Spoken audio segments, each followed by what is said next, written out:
Hey everybody, what's going on? I'm DJ Sixsmith. Welcome to Sit Down. Lewis Cancelmi here with us. Brand new movie. Team Marco's out. You've seen him in Billions, Irishman, a little bit of everything. What's up, man? How are you? I'm good. How are you doing? I'm doing really well. So you've had a great career so far. You've done theater, you've done TV, you've done film. With this new movie, you play a father in Richie who's not really in the picture. You got a really interesting kid in Marco. Bocce's a big part of the situation here. What was it like filming this one? It was fun. I had, my my part in this. I'm a sort of absentee father in the movie, and that that's part of the filming experience was a little bit like that too, because I didn't show up, but I'm in a bunch of sort of inserts, and the filming for this was it was very quick. For my part, I think we did it over the course of a few days. We packed my stuff in, and but it was really fun because we had a lot of the set was just a big family. The director, Giulio Gamburo's, basically a lot of his family were working on the project in various capacities to get things going, and also a lot of the actors were guys from the neighborhood, and I think they're a lot of friends of his, people he grew up around. And so really quickly getting on set, I was kind of inducted into this family, and that included a bunch of all the old guys from the bocce team, and also all the kids. So really quickly it was it was a big family project. I think it's pretty interesting because you obviously have everything going on with Marco and his world, and then the guys in the neighborhood and getting older and dealing with the realities of just being at that point in life. And even like you said, playing Richie with the absentee father. So what are a couple different layers you want people to focus on here when they check out the movie? Because there's really a lot to digest here when you think about it. Yeah, I mean, it's obviously a family film. Family is a big part of it, and sort of what that means in terms of the generations. That's another big part of it. I think the relationship between generations. And I think it's some of it's pretty honest portrayal of the generation gap, where people just from one generation to another just don't really understand. The young people don't understand what the older people are concerned about. The older people are genuinely confused by what interests the young people, and that sort of plays in there. For my part, there's it's like there's a sort of the nuclear family conflict of a relationship that didn't quite work out. The movie doesn't go too deeply into that story, but there's a lot of hints about it, and dealing with the fallout from that, the fallout in terms of a parent-child relationship, the fallout in terms of relationships with the in-laws, and the movie covers quite a lot of ground in the family sphere. Well, speaking of family, I know you have some family in Pittsburgh, and you were born in Pittsburgh. You only spent a little time there, but you always went back every year. So what was it like doing that? And how does Pittsburgh kind of separate itself from some of the other cities across America, in your opinion? So the most obvious way, and maybe this is also just kind of a cliche way, is by sports. So when I was little, growing up in Alaska, I had my Terry Bradshaw T-shirt. I had a Pittsburgh Steelers helmet, and anytime we could get a Steelers game, it would be on the TV. Both my parents grew up in Pittsburgh, and their parents mostly grew up in Pittsburgh. The ones who were actually there, some of them, my grandparents immigrated, so they didn't exactly grow up there, but they settled there. And but both my parents grew up in Pittsburgh, and sports was a big deal. Just football was the big one, and that sort of stayed with me to this day. I watch and cheer for the Pittsburgh Steelers, and having a good year. I'm excited at this point during the season, and the other things, I guess, are just the cultural. There's a lot of the cultural feeling from Pittsburgh is very blue collar. Work, but also fun. People who know how to work and people who know how to play. Big immigrant community there. I have part of my family is Italian, part of my family is Lebanese, part of my family is Slovakian. So we've got all these, big, sort of melting pot of people and a lot of influence from those cultures. So another big influence from Pittsburgh is food. Yes, and those are the things also that, they travel well. You can watch sports from anywhere, and as long as the mom knows how to cook it. Yeah, it's pretty cool how the Pittsburgh vibes run deep into you. And you mentioned the fact that you grew up in Alaska, you had stops all around the country. Yeah. How did you first get into acting? Because you've been doing this thing for a minute, but how did it all begin for you? I've been doing it for a while. Well, so it's actually after we lived in Alaska, my family moved to the Seattle area, and there was a little community theater there. I think it was originally called the Seattle Children's Theater, and later was changed its name to the Youth Theater Northwest. And I don't know if it's still there, but I think it is. And it was a community theater. They did a lot of, they had very good people, I'm not sure if they're professionals or semi-professionals that ran it, but it made sort of a place to do theater for kids from, I think, ages 10 to through high school. And my sister started doing plays there. I wasn't particularly interested, but she started doing plays there, and so I would go see the plays when she was in something. And I think she did Romeo and Juliet, and she did I don't know, some other things. But Romeo and Juliet's the one I remember seeing her in and thinking, that's kind of cool. I wonder if I could do that. And I tagged along a couple times doing plays there, but it didn't really stick. And then when I got to in high school, I did a couple plays, and then in college, I thought, oh, theater's kind of fun. Maybe I'll still try and do some theater. And I got a part in the play, sort of right off the bat, and that ended up being a pretty transformative experience for me. And that was it. Yeah, it's always interesting how it starts for people, and then also how it blossoms over the years. And you start doing your little bit parts on different shows, and then you got your movies, and then Billions comes into your life, and you find Victor, and that becomes a smash. So what do you remember when you first auditioned for Koppelman and Levine, and got to experience that script for the first time? Yeah, well, so for Billions, I was doing a play. I was doing Shakespeare in the Park, and it was the first time I did Shakespeare in the Park. I was doing The Tempest, and I was playing Caliban, and it was a big deal for me. A very, different kind of role than I'd been cast in before, and it was really involved and heavy and fun, and just really fun. And it was in the middle of the summer that they were doing the casting for this, and the part of Victor on Billions came up, and I don't know, there was a great big speech in there about, I don't know, it was kind of resentful and, the world's against me kind of thing. And maybe it kind of gelled with Caliban's resentfulness. I don't know, but I really loved this speech. And so I worked on it, and I think I was just feeling good because I was doing a play.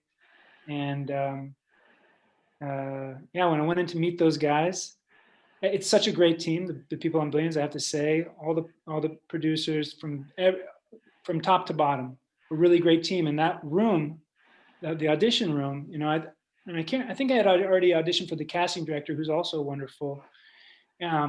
We had a nice session, and she brought me in to see everybody else. And it was just such a nice room, and they let me play a bit.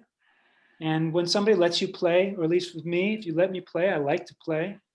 And we just had a good time. And so I got on there. Victor's out. He gets fired away. And this is the beginning of the show. But we had a really good time together. And Brian and David both like, we're gonna try and find a way to get back. We're gonna try and get Victor back. And I said, hey, get him back if you can. And and sure enough, they found a way to weave Victor back into the storyline, and now he's got a nice place in there. You mentioned the opportunity to play with some of these cast members. I mean, Damian Lewis has to be at the top of that list with his theater background, with what he's done in his career. Yeah. What's been the dopest part of that experience? I mean, it's fun every day. Well, Damian, so Damian is a big presence on set, and when he's there, he's again, I say from top to bottom, really, when a show's going well, the people that have the most on their shoulders, obviously Brian and David, but also Damian, Maggie, the people who are, they got a heavy load to carry. If they're on the ball, then kind of it flows down to everybody, and he's a good captain. He's great to play with, and he's somebody who's playful. He likes to play. David Costabile, who plays Wags, loves to play, and all the people in the office. I think whether or not it all started out this way, everybody got the bug, and there's there's such a great group of people in there. You could name them all, but there's and every single person that's kind of come on and become part of that show is there are it's a lot of theater people, and they all like to play, and there's room to do it, which is add great writing, and it doesn't hurt that there's an audience that enjoys the show, and that makes people feel good about what they're doing and makes them feel like they can keep fooling around. Stephen Kunkin, the stuff that he does in that show, it's a lot of fun. Yeah, it's always interesting to see how shows connect with different audiences. And then when you think about movies, like you obviously have your heavy hitters who are bringing people in. So when you did The Irishman, it's like we knew it was Scorsese and De Niro and Pacino, and then there you are just hanging out in the car with everybody. So I mean, for somebody who's done this for so long and has Italian blood, like what was the most amazing part of this experience? I mean, on the one hand, that was just amazing that it even came up, as a possibility. Two, that it worked. I mean, the fact that it worked out was already, kind of unbelievable to me. But those are guys who I've watched since I was a kid, and were a big part of the inspiration to be part of this industry, be part of this art form. Obviously De Niro and Pacino, but really Scorsese as well is a big figure in that. The stuff that he's created, and so being able to be on this set with them and do the thing was really exciting. And of course it's daunting, but and this will sort of sound like I'm repeating myself, but as soon as I was on set with them the first day, they also were playful guys. They wanted to play, and as soon as that's happening, then all the other stuff, didn't really need to worry about. The very first day on that shoot, we were doing just a wide shot. It was not going to be tricky, right? And it was going to be, they're just going to watch the car, but maybe we're going to record some audio, and maybe we'll push in for a second, and Marty kind of let us know that don't sweat it. We're just going to feel out the shape of this. Maybe we'll come back to it. He was very casual about the whole thing, and I thought, oh God, and this was me and Jesse Plemons in the car, and we've got De Niro in the back seat, and we're going to pick up Pacino, and so I'm already feeling, this is about as good as it gets. But it starts out this scene where Sally Bugs, my character's in the back seat, okay, and De Niro's in the front. We do the first take that way, and the camera's way far away. We drive around and pick up Pacino. And the very first thing that happens after the very first take is Marty comes over and he says, "Oh, so how'd you guys feel? You like, what do you think?" And De Niro says, "I think maybe I should be in the back seat." And Pacino goes, "Yeah, maybe." And they start talking, and Jesse and I we're not saying anything. We're like, this is not between us. And Marty says, "Oh, you think he should be in the back seat?" Yeah. And De Niro says, "Yeah, there's something about him getting in the car, and I don't know if he would get in the car if I'm in the front seat. It feels like it'd be more comfortable. And so he says, let's try it that way. And so I switched seats with De Niro, and already I'm like, oh, these guys, what lines are we going to say? What are the lines again? The guy, they're very free form about it. And as soon as I knew kind of where they were, that they were there to make something, that they weren't there to just, I don't know, they were there to make the thing and to fool around and to try and make it better. And they weren't necessarily interested in just following the rules that were set down, and they'd worked together forever.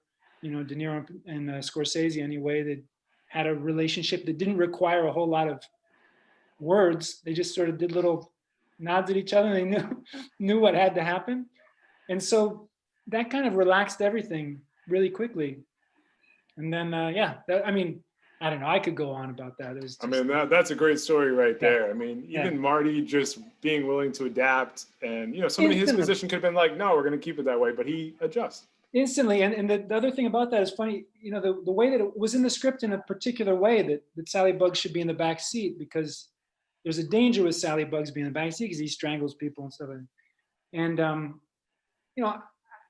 when I heard that I was not going to be in the back seat anymore, I thought, well, wait, isn't it going to be a little? Scorsese completely. He said, well, we'll just try it.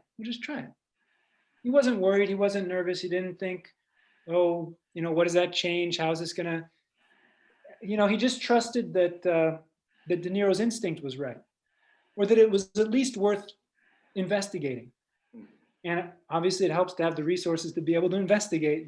Sure. But the main thing there was he had trust in the relationship that, and trust in the artistry of De Niro. That he had some experience. Maybe he just thought this was going to be right the other way, and he went with it, and it stuck. Anyway. Definitely a pretty cool experience there. And those are guys that, people have talked about for decades. And, you did 21 Bridges, and I know we lost Chadwick Boseman earlier this year. And he just had a light and the ability to make art that was unlike anybody else. So from the time that you got to hang out with him and that movie in particular, what stands out for you? I will say I had no idea he was sick, and you wouldn't have known on the set. He was, again, he was on the top of that thing. He produced it. He was the main actor. I think he drove that project, and he's in every scene basically. He's the force of that movie. And on set, he was there the whole time, and he was going full steam. And I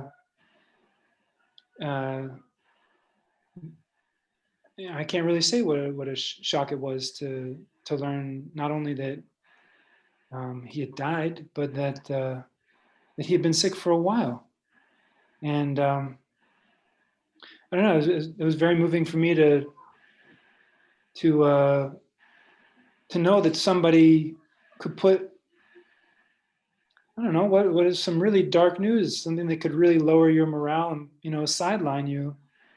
And he didn't take it that way. He seemed to take it instead like an extra fire that was going to push him forward, something to, as extra fuel. We didn't have a whole lot of interaction in that movie directly, but I was on set with him a bunch, and he was there whether or not he was in the scene, because he was talking with the writer, he was talking with the director. So I feel very grateful for that experience too. Yeah, I'm glad you got to have that experience, and I'm glad you keep getting to do all this work. So, besides Billions coming up in the future, this movie obviously with Team Marco, what else can people look forward to with you, and what else do you still want to do here? So it's obviously been a strange time. I've got a couple of things, in the can that we're hoping will go, and it's just a matter of through the weeds, I guess here, and I do have one film in the can. I'm not sure what the timing is for it, but it's a movie about Jim and Tammy Faye Baker called The Eyes of Tammy Faye, with Andrew Garfield and Jessica Chastain. And that's, I don't know when that's due out at this point. We shot it in, I think at least my filming was done in November of 2019. So maybe a little bit more than a year ago now. And that's a very fun movie, directed by Michael Showalter. I hope that it gets out there soon. I think there's a lot of projects like that people are just, with the way going to theaters is right now, it's a tricky prospect. And I'm working on some independent things right now that are also sort of, trying to get on their feet and figure out, do we wait until March? Do we wait until June? How do we make this stuff work? And I'm hoping we can regenerate all that. And I'm also really hoping, maybe it's even more difficult prospect is theater. I don't know what's going to be the future for theater in the short term. I think in the long term it will come back, of course. And I really hope to be able to do that again. But the COVID situation has been really devastating to New York theater. So I hope we find our way back to that too. Yeah, it's been a tough year, and hopefully 2021 is much better, much brighter. And I really appreciate the stories. It was great meeting you, Lewis, and thanks so much for hanging out, man. My pleasure. Thanks for having me, man.